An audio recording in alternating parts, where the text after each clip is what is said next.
Hey folks, this is One for the Road, a John Caldwell podcast exploring Mississippi highway issues and infrastructure challenges. Here there's one person and one voice standing up for the road you travel, the road less traveled, the road in most need, and ultimately the road ahead. Each episode we will shed some light on the who, what, when, and why mysteries that leave many of us scratching our heads, searching for better answers. This is Commissioner John Caldwell. Thanks for listening to One for the Road. Welcome back. This is our 5th episode of One for the Road with John Caldwell. During this episode, I'll take a look at 7 deadly highways in North Mississippi. We're not trying to tag any particular stretch of highway as the deadliest or most dangerous, but lives matter, and not looking at these and other highways would just be wrong. So here we go. Many highway fatalities involve driver error, weather conditions, or some other factor unrelated to the highway geometry or service conditions. The causes and circumstances vary greatly. If you listen to the safety folks, and we should, almost any accident of any kind is preventable. Yet we continue to experience too many injuries and fatalities along our Mississippi highways. Motor vehicle collisions happen at random places and times, as well as the usual suspect locations by common causes. It is no mystery that speed kills. Buzz driving is drunk driving. Friends don't let friends drive drunk. Watch out for cyclists. Stop for school buses. Cell phones down, buckle up. Drive smart. All the safety slogans in the world still rely on drivers making good decisions.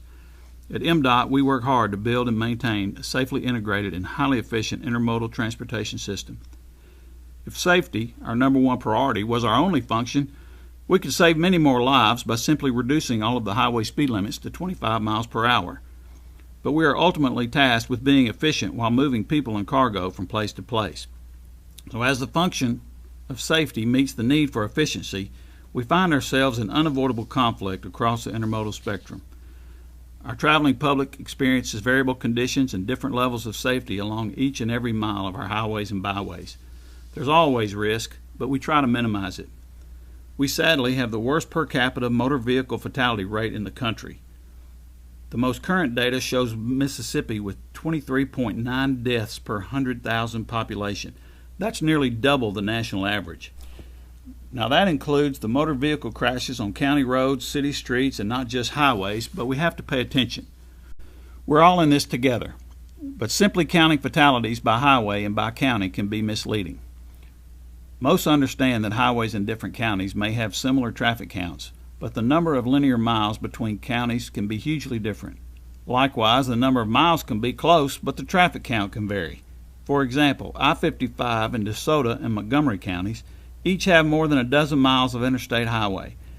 In contrast, North DeSoto is pushing 90,000 vehicles a day average, while the traffic count in Montgomery County is about 15,000 a day.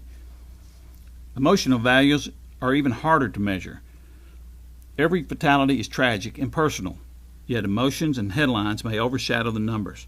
Certainly the outcry because of fatalities along Highway 7 in Lafayette County is certainly understandable and worthy of an urgent and laser-focused effort.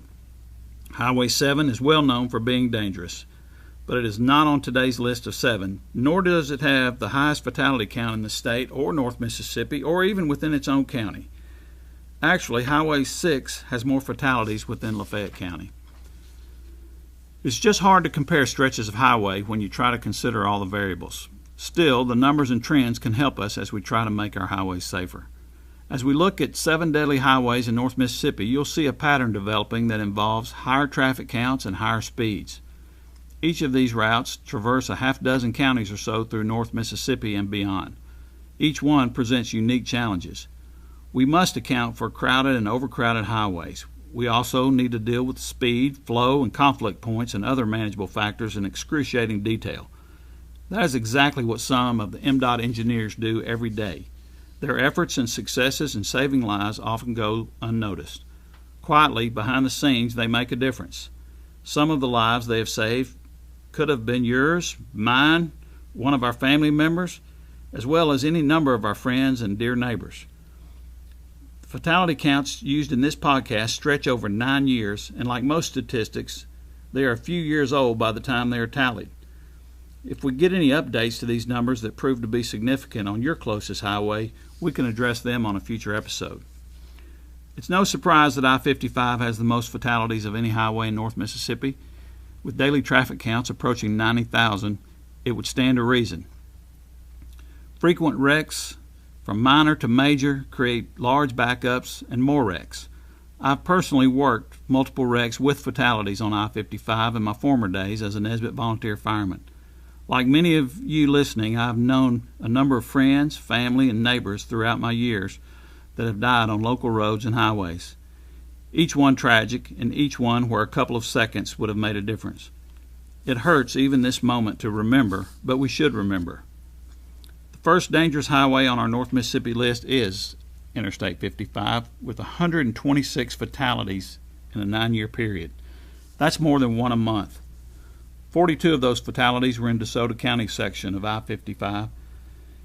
I-55 has been the highest traffic corridor in North Mississippi since it was built. Fatalities have increased since the traffic volume has exceeded its capacity. Second on our list is US 278, commonly known by its state route number, Highway 6. It is recognized as part of a federal freight corridor running from Hilton Head, South Carolina to Wicks, Arkansas, in the southwestern corner of that state. In Mississippi, it recorded 88 fatalities, plus several on the shared Highway 61 section would take that number even higher. From 2 lanes in Monroe County, it's much improved, divided 4-lane sections, and then 5 lanes through Batesville, then back to 2-lane rural highway across the Delta to an overlapping section with US 61. This highway has many varied safety challenges in each of the 7 counties it crosses. Conflict points abound, like intersections with and without stop signs or signals, J-turns, R-cuts, private driveways, subdivisions and commercial entrances, crossovers, overpasses, limited visibility hills and curves, not to mention extremely diverse traffic from fast cars, big trucks, slow farm tractors, even bicycles and pedestrians. It will take a significant financial commitment to make it noticeably safer. To start with, I'd love to see some passing lanes along and the 2-lane stretch between Batesville and Clarksdale. Thirdly, I-22 makes the list with 87 fatalities across 7 counties, 39 of which were in Marshall County. Obviously, higher speeds and more vehicles will increase the count on any road. Unlike other highways, there is no cry for stop signs and traffic signals along the interstate after a wreck. Still, we assess each wreck involving a fatality to see if there's something we can do to make it less dangerous. The 4th highway, US 45, counted 76 deaths. If you include the 29 fatalities along US 45 alternate, the fatality rate of this key north-south corridor could rival any highway in North Mississippi. Like US 278, conflict points and variables abound. We're continuing to make improvements along the way and will be watching closely to see if our safety rating improves. 5th on today's list is US 72 from the Tennessee line in Marshall County on through Corinth and to the Alabama line leaving Tishomingo County. This high-speed thoroughfare proves to be extremely dangerous at night, with many unlit cross streets and driveways of all sorts. There have been 73 fatalities in the 9-year period. 6th on today's list is US 82 with 71 fatalities. From central Alabama, passing west past the W through Starkville and MSU to the front door of Mississippi Valley State and then on through the Mississippi Delta and across the river into Arkansas, US 82 is a key federal highway component to Mississippi's 4-lane network. Lastly on our list of 7 deadly highways in North Mississippi is Mississippi 4 with 50 fatalities, 26 of which have been in Tate County. From Highway 3 in western Tate County, meandering across 7 counties to Tishomingo, ending at Highway 25 in the town of Dennis, this 2-lane highway has seen several improvements with more on the way. Lowering fatality counts means saving lives. Other North Mississippi highways with sadly notable 9-year totals: Mississippi 302 with 49, Mississippi 15 with 48 fatalities, US 61 with 48, US 51 with 46, and Mississippi 7 with 39. If these fatality numbers seem staggering, they are. Mississippi ranks worst nationwide. We can't eliminate risk, but we can reduce it. We can do better, we should, and we will. Our risk mitigation efforts and our safety program is very active. In another episode, we'll look at some of the ways we're actually making our highways safer. Thanks again for listening. New podcast episodes will be shedding more light on unique transportation challenges across Mississippi.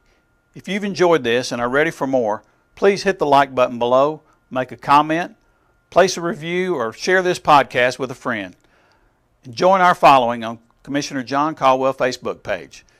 Until next time, slow down, drive in the right lane, and watch out for that pothole.